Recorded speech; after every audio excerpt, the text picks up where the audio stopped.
মহান স্বাধীনতা দিবস আজ সাভারের জাতীয় স্মৃতিসৌধে বীর শহীদদের প্রতি রাষ্ট্রপতি ও প্রধান উপদেষ্টার শ্রদ্ধা।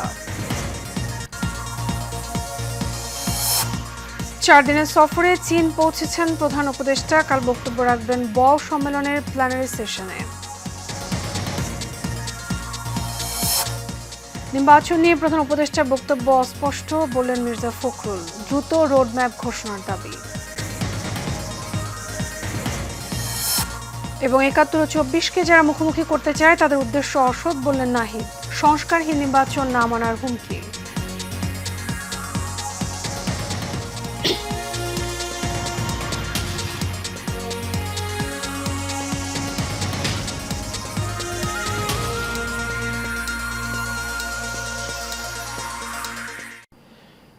স্বাগত এশিয়ান নিউজে, আপনাদের সঙ্গে আছি আমি মিতা মৌসুমী। শুনছিলেন বিআরবি কেবল ইন্ডাস্ট্রিজ লিমিটেড সংবাদ শিরোনাম।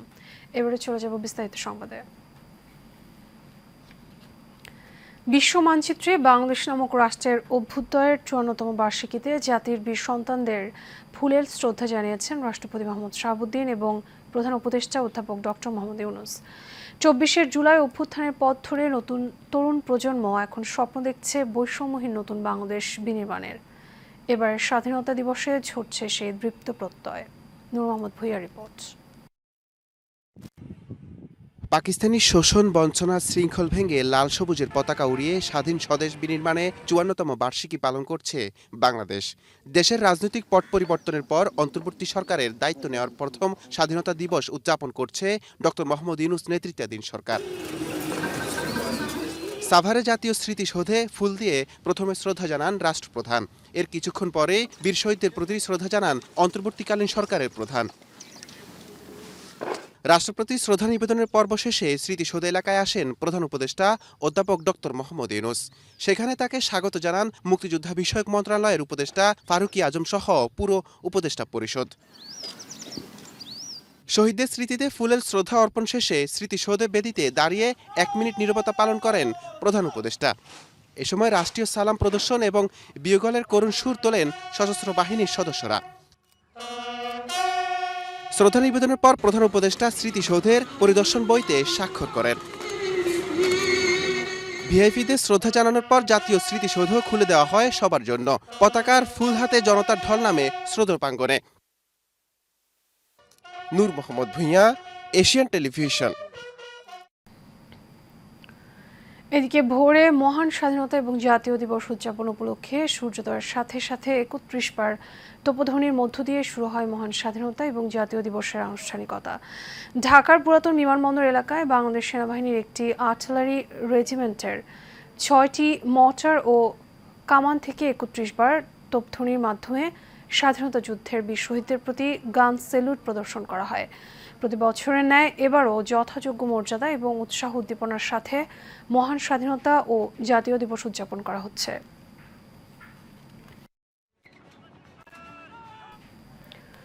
ক্ষমতায় যেতে নয়, জনগণের ভোটাধিকার আদায়ের জন্য নির্বাচনে কথা বলে বিএনপি। মহান স্বাধীনতা দিবসে দলটির প্রতিষ্ঠাতা এবং শহীদ প্রেসিডেন্ট জিয়াউর রহমানের সমাধিতে শ্রদ্ধা জানানোর পর একথা বলেছেন বিএনপি মহাসচিব মির্জা ফখরুল ইসলাম আলমগীর। নির্বাচন নিয়ে প্রধান উপদেষ্টার বক্তব্য অস্পষ্ট বলেও জানান তিনি। কাসসামের রিপোর্ট। মহান স্বাধীনতা দিবস উপলক্ষে সাভারের জাতীয় স্মৃতিসৌধে শ্রদ্ধা জানানোর পর বিএনপির প্রতিষ্ঠাতা ও শহীদ প্রেসিডেন্ট জিয়াউর রহমান বীর উত্তমের সমাধিতে যান দলটির নেতাকর্মীরা। সেখানে ফুল দিয়ে শ্রদ্ধা নিবেদন ও ফাতিহা পাঠ করেন তারা। পরে নির্বাচন প্রসঙ্গে গণমাধ্যমের সঙ্গে কথা বলেন দলটির মহাসচিব মির্জা ফখরুল ইসলাম আলমগীর। তিনি বলেন, নির্বাচনী রোডম্যাপ ঘোষণা না করে অস্পষ্ট এবং ভেগ কথা বলেছেন প্রধান উপদেষ্টা। আমি অত্যন্ত হতাশ হয়েছি যে গতকাল প্রধান উপদেষ্টা যে বক্তব্য রেখেছেন সেই বক্তব্যে তিনি সেই রোডম্যাপের কথা বলেন না। আমরা হতাশ হয়েছি যে তার বক্তব্যের মধ্যে তিনি স্বাধীনতার ঘোষক শহীদ প্রেসিডেন্ট জিয়াউর রহমান বীর মুক্তিযোদ্ধা বীর উত্তমের নাম একবার উচ্চারণ করেন, অথচ এটাই ছিল ইতিহাস। আমরা আবারও চাই না আওয়ামী লীগ যে ইতিহাস বিকৃত করেছে এখন আবার সেই ইতিহাস বিকৃত হোক। মির্জা ফখরুল জানান, বিএনপি নির্বাচনের কথা বলে ক্ষমতায় যেতে নয়, জনগণের ভোটাধিকার আদায়ের জন্য। বিএনপি ক্ষমতায় যাওয়ার জন্য নির্বাচনের কথা বলছে না। বিএনপি জাতির স্বার্থে, জাতিকে রক্ষা করার স্বার্থে, স্বাধীনতার সার্বভৌমত্বকে রক্ষা করার স্বার্থেই বিএনপি নির্বাচনের কথা বলছে, নির্বাচিত পার্লামেন্ট এবং সরকারের কথা বলছে। বিএনপি মহাসচিব জোর দিয়ে বলেন, নির্বাচিত সরকারই দেশের চলমান সংকট সমাধান করতে পারবে। দ্রুত নির্বাচন, তা নাহলে যে সংকটগুলো সৃষ্টি হচ্ছে এই সংকটগুলো কাটবে না। কাউসার আহমেদ, এশিয়ান টেলিভিশন, ঢাকা। ৭১ আর ২৪ আলাদা কিছু নয়। ২৪-এ গণ অভ্যুত্থানের মাধ্যমে ৭১-এর চেতনা পুনরুজ্জীবিত হয়েছে বলে মন্তব্য করেছেন জাতীয় নাগরিক পার্টির আহ্বায়ক নাহিদ ইসলাম। স্বাধীনতা দিবসে জাতীয় স্মৃতিসৌধে শ্রদ্ধা জানানোর পর বিএনপি নেতা মির্জা আব্বাসের বক্তব্যের প্রতিক্রিয়ায় তিনি এসব কথা বলেন।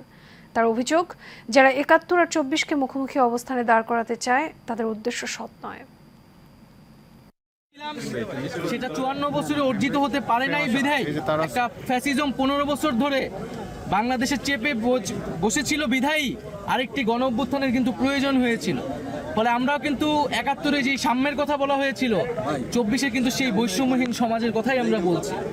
ফলে যারা এটাকে আসলে পরস্পর বিরোধী বা মুখোমুখি করে দাঁড়া করাচ্ছে তাদের উদ্দেশ্য অসৎ, এবং আমরা মনে করি তারা ২৪-এর গণ অভ্যুত্থানকে, এই যে ছাত্র জনতার বিজয়কে প্রকৃতভাবে উপলব্ধি করতে পারেনি। ৪ দিনের রাষ্ট্রীয় সফরে চীন পৌঁছেছেন অন্তর্বর্তী সরকারের প্রধান উপদেষ্টা ডক্টর মোহাম্মদ ইউনূস। এর আগে দুপুর ১টায় চীনের বিশেষ একটি ফ্লাইটে হজরত শাহজালাল আন্তর্জাতিক বিমানবন্দর ত্যাগ করেন তিনি।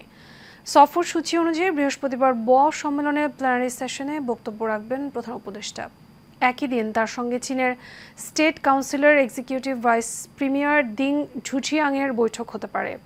অন্যদিকে শুক্রবার বেইজিংয়ের গ্রেট হল অব দ্য পিপলে চীনের প্রেসিডেন্ট শি জিনপিংয়ের সঙ্গে বৈঠকে বসবেন ডক্টর ইউনূস। সেখানে দ্বিপক্ষীয় নানা ইস্যু এবং সহযোগিতার বিষয়ে আলোচনা হবে। পাশাপাশি একই দিন হুয়াওয়ে কোম্পানির উচ্চ প্রযুক্তি সম্পন্ন এন্টারপ্রাইজ পরিদর্শনের কথা রয়েছে প্রধান উপদেষ্টার।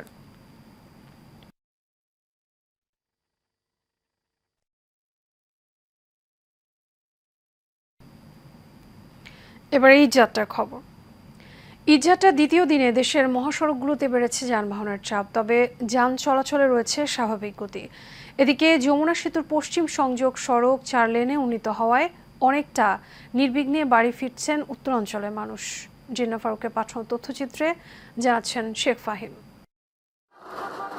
উত্তরবঙ্গের প্রবেশদ্বার যমুনা সেতুর পশ্চিম পারের ২২ কিলোমিটার সংযোগ মহাসড়কটি পার হয়ে হাটিকুমরুল, গোলচত্বর থেকে বনপাড়া, পাবনা ও বগুড়া মহাসড়কে বিভক্ত হয়ে যায় উত্তর ও দক্ষিণবঙ্গের যানবাহন। ঈদ মৌসুমে এ মহাসড়কে প্রতিদিন প্রায় ৪৫ থেকে ৫০ হাজার যানবাহন চলাফেরা করে। বর্তমানে যমুনা সেতু সংযোগ মহাসড়কটি ৪ লেনে উন্নীত করা হয়েছে। বিভিন্ন পয়েন্টে খুলে দেওয়া হয়েছে আন্ডারপাস, ওভারপাস ও ফ্লাইওভার। ফলে মহাসড়কের সংশ্লিষ্টরা জানান, এবছর এই মহাসড়ক ব্যবহার করে উত্তর ও দক্ষিণাঞ্চলের ঈদযাত্রা হচ্ছে অনেকটাই স্বস্তির। অনেক সময় মালবাহী গাড়ি ডাইনে থাকে, মানে পরিবহন বাম দিকে চলে যেতে পারবে, সেই ক্ষেত্রে 80% যানজট কমে যাবে। যমুনা সেতু পশ্চিমে আগে অনেক বিকট জাম হতো, এখন তো 4 লাইন হওয়াতে অনেক সুবিধা হয়েছে। গাবতলী থেকে শিয়ালদহ রোড লাগতে আগে লাগতে হচ্ছে 4 ঘন্টা, 3.5 ঘন্টা, এখন 2.5 ঘন্টা থেকে আমরা চলে আসতেছি ইনশাল্লাহ। 4 লেন হওয়ার কারণে এক পাশের গাড়ি আর এক পাশে যায় না, যার ফলে যানজট হয় না, যার ফলে স্বাচ্ছন্দ্যে বাড়িতে আসা যায় অল্প সময়ের ভিতরে। আজকে আসলাম, কোনো যানজট ছিল না, খুব ভালো এসেছে। আর মহাসড়ক নতুন হয়েছে, অনেক নতুন রাস্তা হয়েছে, যার কারণে খুব আরামে আসা যাচ্ছে। ঈদে ঘরমুখো মানুষের পারাপার নির্বিঘ্ন করতে এই মহাসড়ককে 4টি সেক্টরে ভাগ করে 24 ঘণ্টাব্যাপী 7 শতাধিক পুলিশ দায়িত্ব পালন করছে বলে জানান আইনশৃঙ্খলা বাহিনী।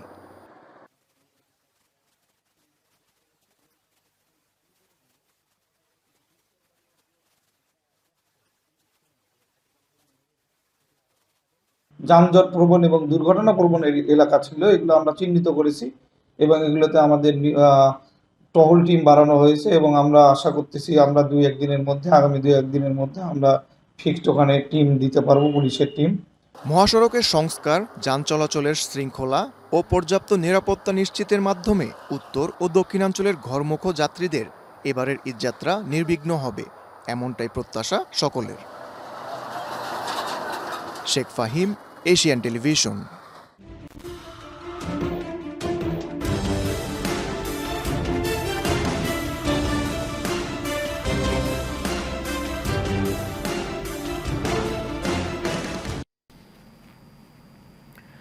কুড়িগ্রামের কচাকাটা থানার এসপি মাদারগঞ্জ গ্রামে চলাচলের রাস্তা বন্ধ করে দেওয়ার অভিযোগ উঠেছে। ভুক্তভোগী জৈনিক সাইফুর রহমান জানান, দীর্ঘ 24 বছর ধরে চলাচল করে আসা রাস্তা বন্ধ করে দেয় মফিজুল মাস্টার, আক্তার হোসেন এবং আব্দুল সালাম সহ তাদের লোকজন।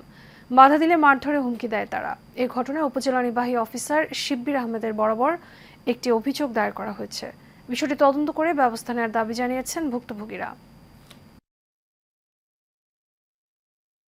20 বছর থেকে যাওয়া আসা করতেছি, কিন্তু এই রাস্তা হঠাৎ করিয়া মফিজুল বিএসসি এবং আব্দুর রহমান ডাক্তার হঠাৎ করে বন্ধ করে দেয়। প্রভাবশালীদের আনি আমাদের এই রাস্তাটা বন্ধ করে দিল।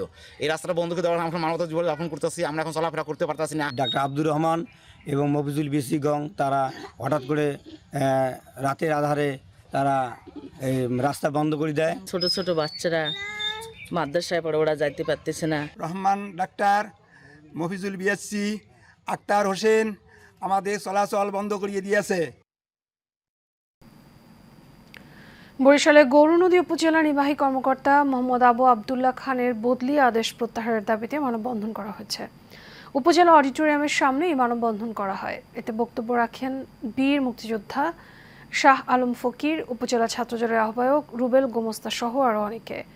বক্তারা বলেন, আবু আবদুল্লাহ খান শুধু একজন ইউনো নন, তিনি গৌরনদীবাসীর অভিভাবক হয়ে উঠছেন। তার নেতৃত্বে উপজেলার উন্নয়ন এবং সুশাসনের নতুন দিগন্ত উন্মোচিত হয়েছে। তাই তার বদলি আদেশ প্রত্যাহারের দাবি জানান তারা। পবিত্র ঈদ উল ফিতর উপলক্ষে গাজীপুরের কালিয়াকৈর উপজেলার রাখালিয়া চালা এলাকায় বিএনপি ভারপ্রাপ্ত চেয়ারম্যান তারেক রহমানের পক্ষ থেকে প্রায় 2000 অসহায় মানুষের মাঝে ঈদ উপহার বিতরণ করা হয়েছে। জেলা যুবদলের যুগ্ম সম্পাদক নজরুল ইসলামের সঞ্চালনায় এতে প্রধান অতিথি ছিলেন জেলা বিএনপির সদস্য সচিব ডক্টর ব্যারিস্টার চৌধুরী ইশরাক আহমেদ সিদ্দিকী। বিশেষ অতিথি ছিলেন জেলা বিএনপির তাঁতি বিষয়ক সম্পাদক আনোয়ার হোসেন ও পৌর বিএনপির সিনিয়র সহসভাপতি নুরুল ইসলাম শিকদার। সাভারের বাকুরতায় 5 নম্বর ওয়ার্ড বিএনপির অফিস উদ্বোধন এবং বিএনপি ভারপ্রাপ্ত চেয়ারম্যান তারেক রহমানের নির্দেশে ঈদ সামগ্রী বিতরণ করা হয়েছে। এ সময় উপস্থিত ছিলেন ভাকুরতা ইউনিয়ন বিএনপির সিনিয়র সহসভাপতি মুজিবুর রহমান, নূর মোহাম্মদ 5 নম্বর ওয়ার্ড বিএনপির সভাপতি ওসমান গনি, সাধারণ সম্পাদক ইয়াজউদ্দিন, সাংগঠনিক সম্পাদক দুলাল মিয়া, ওলামা দলের সভাপতি গোলাম কিবরিয়া সহ আরও অনেকে। গাজীপুরের শ্রীপুর পৌর বিএনপি সাধারণ সম্পাদক বিল্লাল হোসেন ব্যাপারীর উদ্যোগে 200 প্রতিবন্ধী পরিবারের মাঝে ঈদ উপহার বিতরণ করা হয়েছে।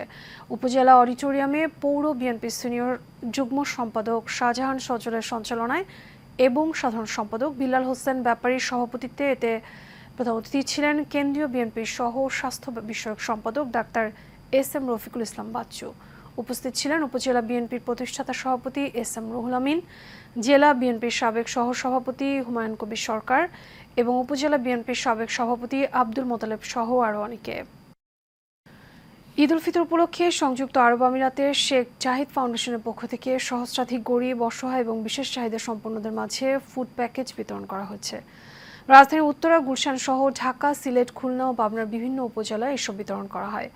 ঢাকায় বিতরণ অনুষ্ঠানে উপস্থিত ছিলেন আরব আমিরাত এমবেসি বাংলাদেশের বৈদেশিক সাহায্য সংস্থার পরিচালক রাশেদ আল মাইল আল জাবি, বাংলাদেশ এডুকেশন অ্যান্ড টেকনোলজি সোসাইটির চেয়ারম্যান মোহাম্মদ এনামুল হক খন্দকার, জাতীয় বিশ্ববিদ্যালয়ের পরিচালক মোহাম্মদ শাহাবুদ্দিন আহমেদ সহ সরকারি কর্মকর্তা এবং স্থানীয় গণ্যমান্য ব্যক্তিবর্গ।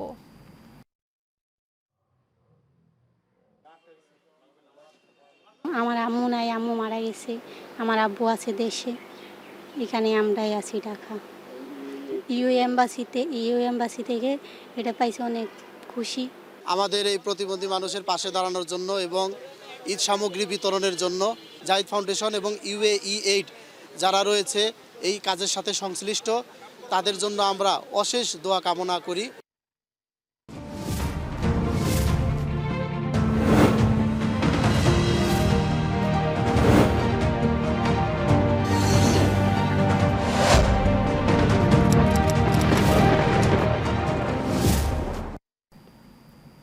এবার প্রবাসের সংবাদ। ইতালিতে বসবাসরত ভৈরব উপজেলা বিএনপি ইতালি শাখার আয়োজনে আলোচনা সভা, ইফতার এবং দোয়ার আয়োজন করে ভ্যানিসে বসবাসরত ভৈরব উপজেলার বিএনপি ইতালি শাখার নেতৃবৃন্দ। আলোচনা সভায় রবিন মাস্টারের সঞ্চালনায় এবং মোস্তাফিজুর রহমান রবিনের সভাপতিত্বে শহরের মেস্ট্রেতে অবস্থিত ইন্ডিয়ান ফুড অ্যান্ড রেস্টুরেন্টে আয়োজিত অনুষ্ঠানে বক্তব্য রাখেন আরমা হোসেন, লোকমান হোসেন, পাভেল উদ্দিন, তৌফিকুজ্জামান, আবুল কাশেম, হুমায়ুন কবির, মিজানুর রহমান, শাহাদাত হোসেন প্রমুখ। আলোচনা সভায় ভিডিও কলে বক্তব্য রাখেন বিএনপি কেন্দ্রীয় কমিটির সাংগঠনিক সম্পাদক এবং কিশোরগঞ্জ জেলা বিএনপির সভাপতি ও সিআইপি শরীফুল আলম। আলোচনা শেষে সাবেক প্রধানমন্ত্রী, বিএনপি চেয়ারপারসন বেগম খালেদা জিয়ার রোগ মুক্তি, ভাইস চেয়ারম্যান তারেক রহমানের দীর্ঘায়ু কামনা সহ সারা বিশ্বে শান্তি প্রতিষ্ঠায় দোয়া করা হয়। এর সাথে শেষ করবে এশিয়া নিউজ। তার আগে বিআরবি কেবল ইন্ডাস্ট্রিজ লিমিটেড সংবাদ শিরোনামগুলো জানাবো আরও একবার। মহান স্বাধীনতা দিবস আজ। সাভারের জাতীয় স্মৃতিসৌধে বীর শহীদদের প্রতি রাষ্ট্রপতি ও প্রধান উপদেষ্টার শ্রদ্ধা।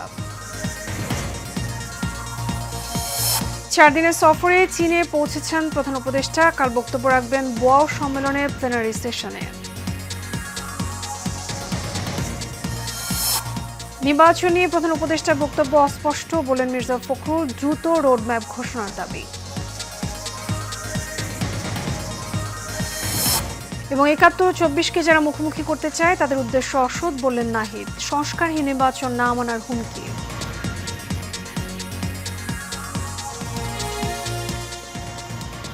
এশিয়া নিউজ এ পর্যন্ত। আমাদের পরবর্তী সংবাদ দেখার আমন্ত্রণ রইল। এখন সাথে থাকার জন্য ধন্যবাদ সবাইকে।